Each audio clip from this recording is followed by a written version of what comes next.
हमारे पास बहुत सारे मैसेज आते हैं क्लाइंट्स के या फिर व्यूअर्स के इस चीज को लेके कि क्या हमें अंडर कंस्ट्रक्शन में इन्वेस्ट करना चाहिए या फिर रेडी टू मूव इन में इन्वेस्ट करना चाहिए। तो इस बारे में आपका क्या कहना है? इसका मैं क्लियर आंसर आपको नहीं दे सकता कि कौन सी चीज बेटर होगी, क्योंकि हर चीज के अपने प्रॉज एंड कॉन्स होते हैं। सबसे पहले मैं बात करता हूँ अंडर कंस्ट्रक्शन के क्या बेनिफिट्स हो सकते हैं। अंडर कंस्ट्रक्शन में एक तो आप एक सर्टेन रेट पे प्राइस को हेज करके आज के डेट में आप एक लंबे टेन्योर में पेमेंट कर सकते हो 4-5 इयर्स के टाइम में। डिपेंड करता है आपने किस स्टेज पे ली उस प्रॉपर्टी को। अगर आपने बिल्कुल नई ली है तो वो 5 इयर्स, मिड में ली है तो 3 साल, ऐसे करके डिपेंड करता है। बट आपने एक रेट को फ्रीज कर लिया है, मतलब वही पेमेंट प्लान।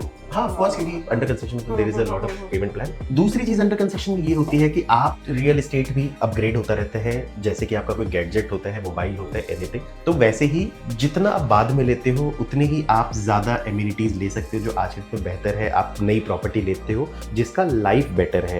कंस्ट्रक्शन अब जो स्ट्रक्चर बन रहे हैं आज के डेट में उनका लाइफ ज्यादा बेटर होगा कंपेयर टू जो गुड़गांव में 10 साल 12 साल पहले प्रोजेक्ट्स बने हैं। माइवन आने के बाद आपकी जो कंस्ट्रक्शन क्वालिटी वो बहुत ज्यादा इंप्रूव हुई है गुड़गांव के अंदर।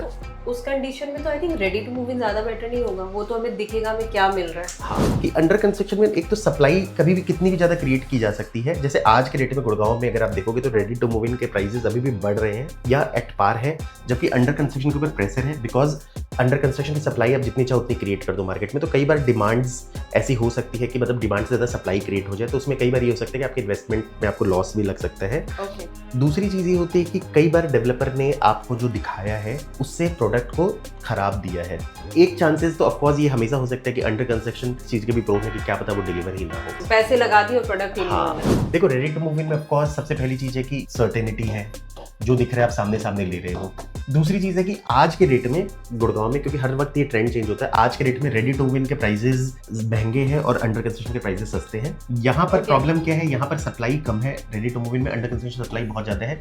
इसका वन ऑफ द एग्जांपल क्या है कि अगर एमआर का ही सेम प्रोडक्ट अर्बन ओएसिस का आज आप पर स्क्वायर फुट रेट देखो, यहाँ पर 3 BHK आपको 4 करोड़ से लेके 4.5 करोड़ तक मिल रहा है आपको। वहीं पर अगर आप इन्हीं का डिजी होम्स को देखोगे, थोड़ा सा 100-200 स्क्वायर फीट ज्यादा में वो ऑलमोस्ट 6 करोड़ का आपको मिल रहा है। तो उस कंपैरिजन में अगर मुझसे बोलोगे तो price wise ready to move in ज्यादा महंगा। इसका वन ऑफ द रीजन है कि आज के डेट में एक्सटेंशन रोड पे अच्छी प्रॉपर्टी का सप्लाई नहीं है, जबकि मैं ये कहूंगा कि जब ये बाद का डिलीवर होगी ज्यादा अच्छा डिलीवर होगा, क्योंकि जो बाद में डिलीवर होता है उसकी कंस्ट्रक्शन क्वालिटी ज्यादा बेटर होगी। Now developers are hiring a better contractor, they are giving a better rate, plus construction के जो स्टैंडर्ड्स है, अब पहले ये बात नहीं होती थी कि आप कैसी कंस्ट्रक्शन क्वालिटी डिलीवर कर रहे हो। Now Gurgaon developers are very concern कि आज भी और फ्यूचर के अपने बिजनेस को भी लेके they have to deliver very good product. वो पॉइंट एग्जैक्ट ऐसा टॉपिक है जिसमें हमें मतलब प्रॉपर पॉडकास्ट करना पड़ेगा, बट हमें प्रॉपर पॉडकास्ट करना पड़ेगा, हम एक प्रॉपर YouTube वीडियो भी बनाएंगे गाइस आपके लिए। बट आई थिंक अगर आप कंफ्यूज्ड है रेडी टू मूव इन या फिर अंडर कंस्ट्रक्शन के लिए, तो आप हमारे पास आइए, फटाफट फोन उठाइए, कॉल करिए, हम आपके कॉल का वेट करेंगे। तब तक के लिए बाय।